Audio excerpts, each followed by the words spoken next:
सांगली शहरातून मोठी बातमी। अनैतिक व्यापार प्रतिबंधक कायद्याच्या कलम 3, 4, 5, 6 आणि भारतीय दंड संहिता कलम 370 अंतर्गत परागंदा घोषित आरोपी सतीश जिन्नाप्पा मोहिते वय वर्ष 48 राहणार सीतारामनगर एसटी स्टँड जवळ सांगली याला पोलिसांनी नाट्यमय कारवाई करत अटक केली आहे। ही मोहीम वरिष्ठ पोलीस अधीक्षक संदीप घुगे, अप्पर पोलीस अधीक्षक कल्पना बारवकर आणि उपविभागीय पोलीस अधिकारी संदीप भागवत, शहर विभाग सांगली यांच्या मार्गदर्शनाखाली राबवण्यात आली।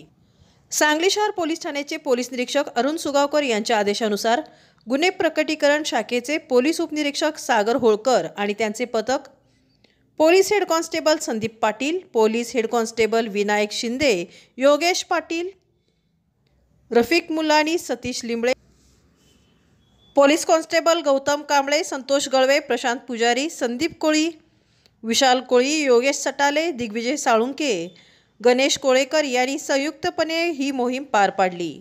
गोपनीय बातमी मिळताच पोलिसांनी हातकणंगले जिल्हा कोल्हापूर येथे सापळा रचला। तिथे आरोपी सतीश मोहिते थांबल्याची खात्री झाल्यावर त्याला ताब्यात घेण्यात आले।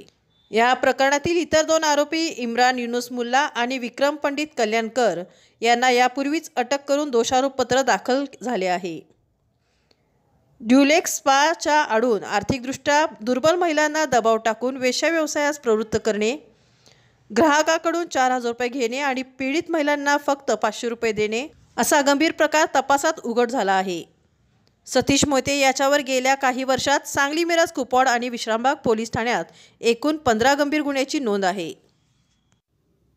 न्यायालयाने त्याला 2 दिवसाची पोलीस कोठडी सुनावली आहे। या प्रकरणाचा पुढील तपास पोलीस निरीक्षक अरुण सुगावकर करत आहेत।